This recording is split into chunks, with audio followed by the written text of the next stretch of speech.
Hello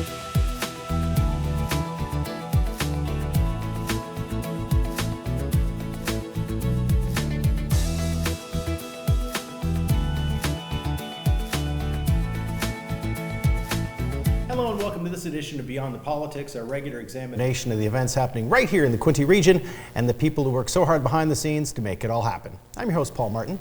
Joining me, the fairly new manager of physician recruitment and retention for the City of Belleville, Karen Post.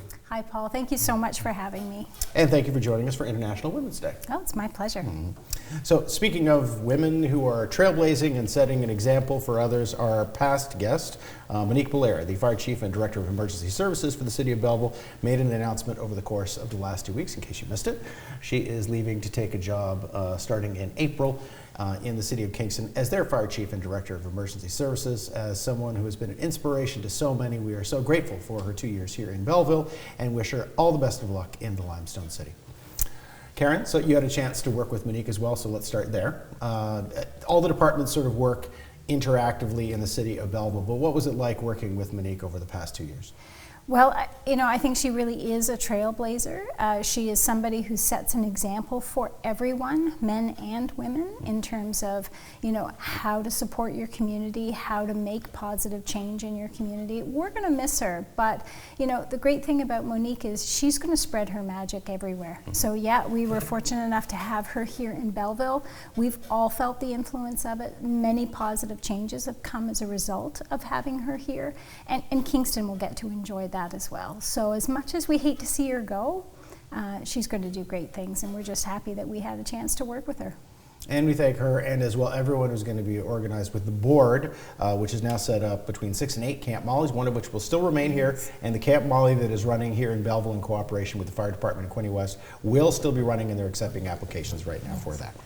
So let's talk about being a female role model. Yeah. Yourself, we talked about that too. You've been with previously Thurlow before amalgamation, and then with the City of Belleville now for over 30 years. Do you see yourself as a role model in that way, and what is it like kind of stepping into that role or showing people that they can have a big impact? I really don't feel like I'm a role model at all. Always my approach to things has just been to do the best I can to help as many people as possible, male or female, doesn't matter. But I do acknowledge that any senior manager in a role in a community that has a lot of eyes on it does have a responsibility to represent themselves as a positive role model. So I hope I've done that. I feel like I have done that. How have you seen the city evolve? I mean, and this is something I didn't consider before we were talking about your employment history. You were here before Belleville, as it is today, was Belleville. Mm-hmm. When Belleville was just urban Belleville, or what we now call Ward 1, working in what is now Ward 2 or Thurlow. So how have you seen the city change since amalgamation and through amalgamation? Because certainly many things are different now than they were more than 30 years ago. Yeah, when I think back to when I started as a land use planner in the township of Thurlow in 1989, it was a very small office. The only female, we had one sort of middle manager that was female. The rest of the females were administrative assistants. Everybody smoked at their desks.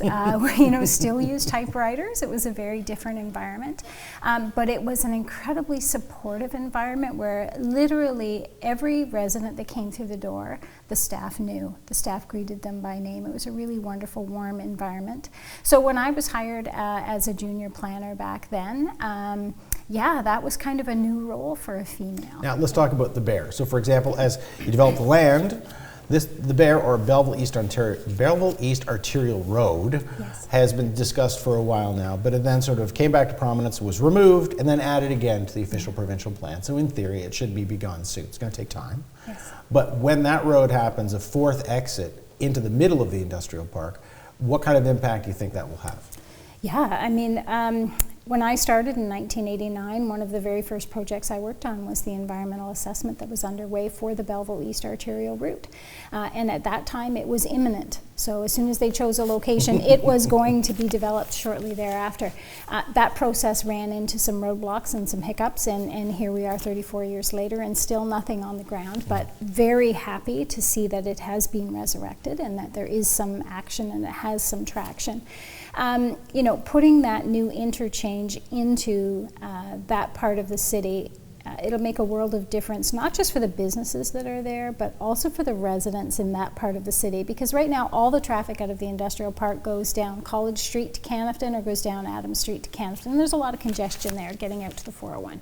A new interchange will make that area on the 401 between Highway 37 and Highway 62 safer. Right now you've got cars weaving on and off of the 401 within very close proximity. It's very dangerous. There have been many accidents there.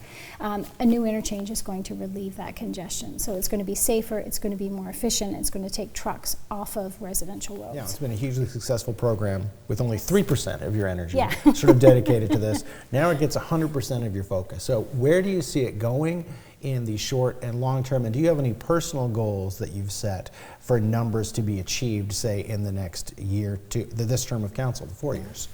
Yeah, very good question.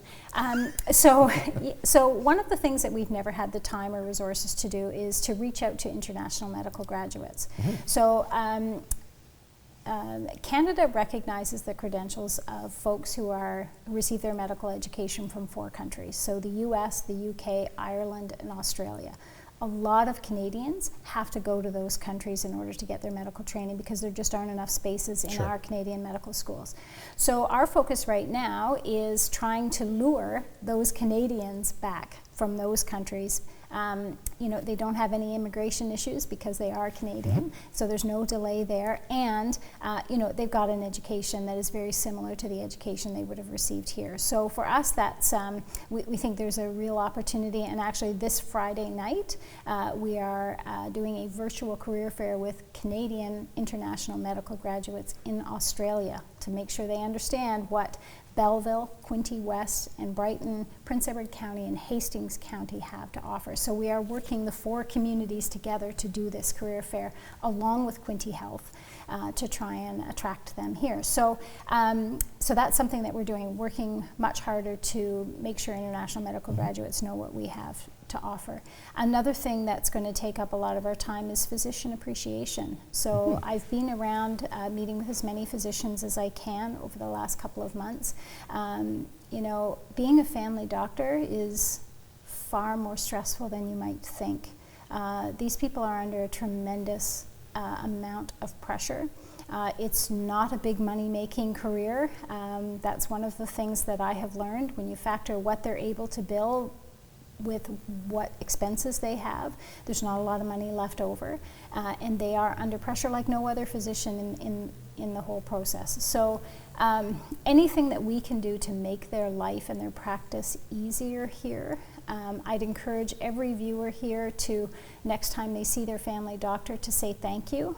To let them know how much they're appreciated. These folks are under pressure. They can't keep staff because a lot of residents are abusive to physicians and their staff, so they have a constant turnover, which is a challenge in itself. We really need to understand that what you see of your doctor is just the surface. There is so much work that happens behind the scenes that we're not aware of, that residents aren't aware of, that are really taking a lot of their time. And we need to recognize that and appreciate their commitment to the community, because it's a big job, a really big job. Has supporting doctors in that way and all medical professionals become more important through COVID? Because, of course, the stress has been greater, and people's patience, no pun intended, has also become much shorter. It has, and they have seen a significant increase in the challenges that they face since the pandemic began. And it's, you know, you think now that things are opening up, the pressure would be off, but it's not. They're still facing all of the challenges. The entitlement, a lot of them have said to me that patients come in with an entitlement that they have no way of meeting. They just, there's no way. The system is set up to allow them, you know, to satisfy every patient that comes through. So, you know, it's a real challenge. They're very caring, very hardworking people, and very disheartening for them to know that they're not appreciated. Well, thank you for your efforts working on their behalf to make them feel more appreciated. Thank you to all our medical professionals here right through the Quinte region, not just for what you have done through the past 3 years now of the COVID pandemic, but for what you do every day to make sure we're all healthy, happy, and safe. Those people who don't know, what is the role of staff in that effort versus the role of council? Because, of course, we get a chance to see council meeting, council make decisions, council at events. saying things. You're one of those people who work so hard behind the scenes, but is actually doing all the legwork to make these things happen. How do you work with the council to achieve those goals? Yeah, every council is different, and what I can tell you about this council is they are very engaged. Particularly Mayor Ellis is very engaged in the physician recruitment process. So he's coming to job fairs, he's meeting with physician recruits that we're dealing with, he's out meeting with family doctors in the community trying to figure out how we can better serve their needs. We've got a job fair coming up in Niagara Falls in April. He will be coming there for all 3 days to meet as many students and physicians as possible. So every council is different, but this one is very engaged. It's a real priority for this council, and I mean, the fact that I'm in the job full-time is evidence of that. How much does having someone, because of course the entire effort sort of was one of his main passions when he was mayor, Yes. when it first started. Yes. So having him in that role as mayor, how did that make it easy for you to accept this new role and dedicate your full effort to it, knowing you had someone who was that passionate about it to act as your sort of full-time partner? Yeah, it made it so easy. We've always worked well together, and I'm not saying that I didn't work well with other councils. That of course is not true. But just knowing his style, how involved he likes to be, I can tell you when we go to job fairs, there's not one other mayor or head of council that attends these career fairs. So for these folks to come and actually meet the mayor of Belleville, it means a lot. They walk away remembering that I got a chance to meet the mayor, and it makes an impression, right? And at these career fairs, that's what you want, to leave some kind of lasting impression. How easy does it make it when you have to bring forward a new proposal? So let's say you said to them at some point, Quinte West has a facility for people to physically move into. Yeah. Can we look at the same kind of thing? How easy is it to have that kind of conversation? Oh, very easy, without question. I mean, I think some of that conversation will happen and does happen sort of organically. You know, I take my direction from council, but I also have the authority to bring forward ideas, and they're very receptive to that. So, you know, we're looking at everything, every opportunity, including a lot of physician retention initiatives. So it's easy to bring them forward to this council. When it comes to attracting new medical professionals, nurses, doctors, everyone, what's the message? So if you were going to, let's say I'm a student. Yep. That's a stretch, by the way. Let's say I'm an aspiring medical student. Yeah. What's the pitch that you make to me to come to Belleville? Yeah, Belleville is affordable, it is safe. You have a whole collection of young physicians here, a group of physicians that you will join who have been where you are and are more than willing to help you through the process. You have staff in the municipality who are here to provide you with support, not just to get you here, but to help you be successful while you're here. You've got Quinte Health as a great support for any physician that's coming to the community.